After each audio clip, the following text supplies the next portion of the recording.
Life Audio.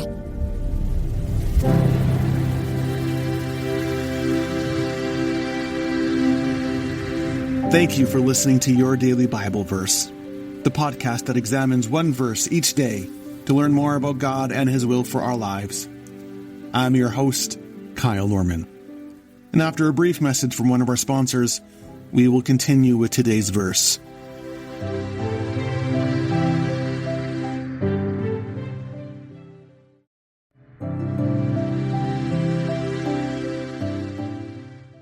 We all struggle in our faith from time to time.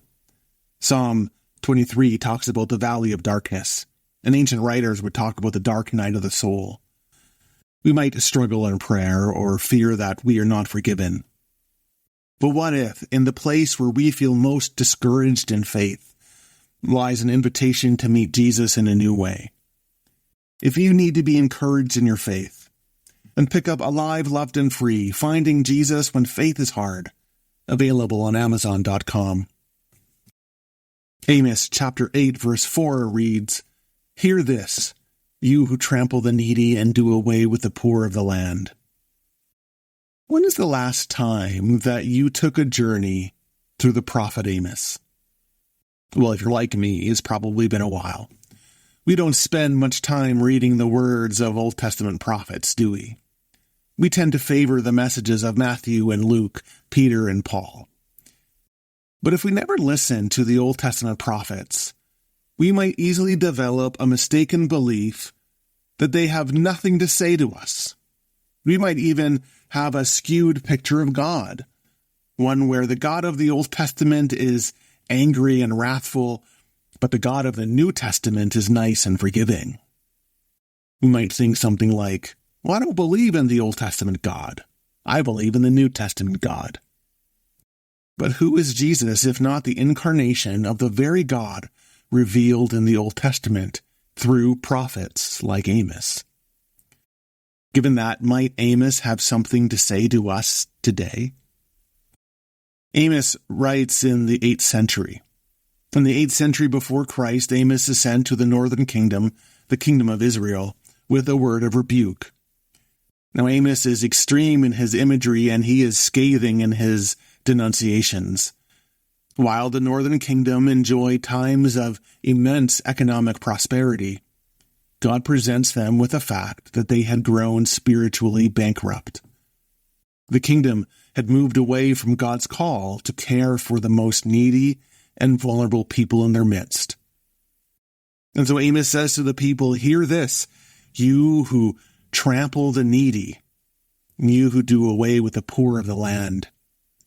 He goes on to describe how Israel would sell wheat with dishonest scales, and they would boost the price for that which had little value. Amos says they buy the poor with silver and the needy for a pair of sandals. They would even sell at an exorbitant price the chaff of the wheat, the chaff which was mixed with dirt and rock.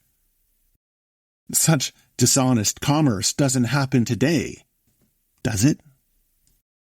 Of course, all of this would happen while the people would still go to the temple and sing their praise songs and hymns, believing that they were the blessed and honored people of God.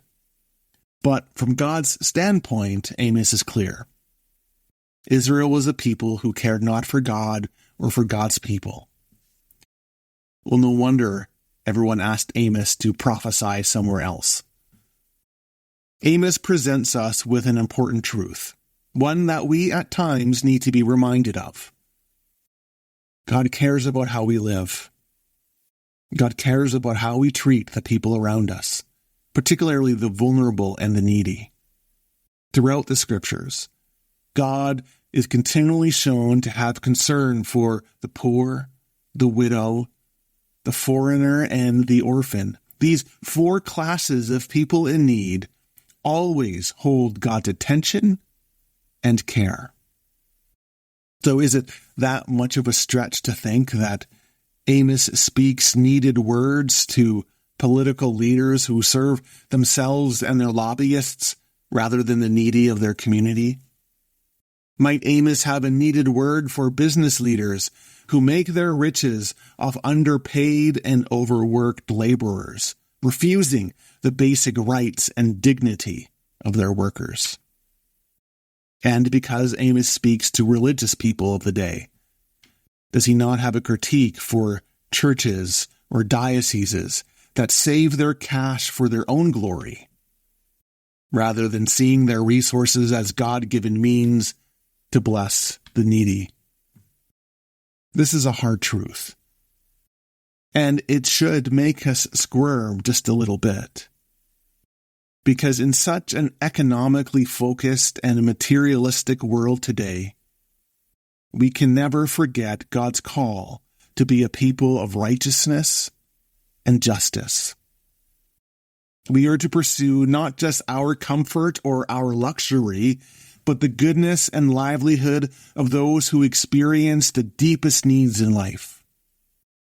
This is what it means to live out God's love in radical and transformative ways. This is what it truly means to be a light to the nations and a hope for all people.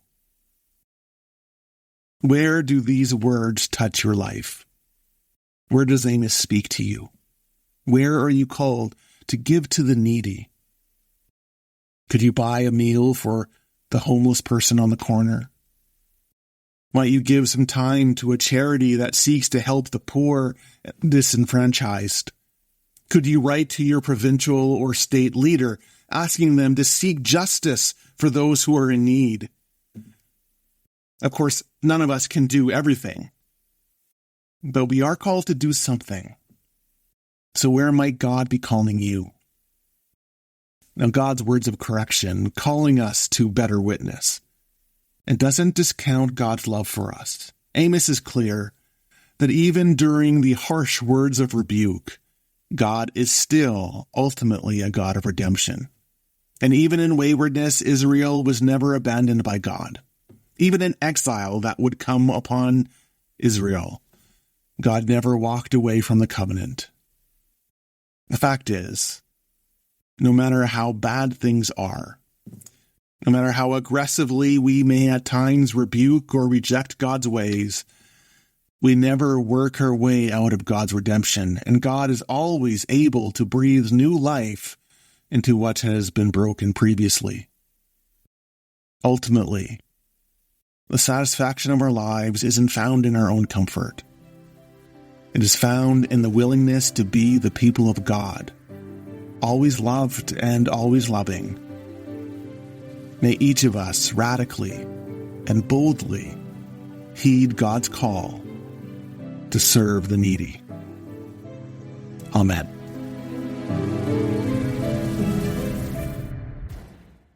I'm best-selling author John Seidel, and I'm the Christian who became an alcoholic, not the other way around.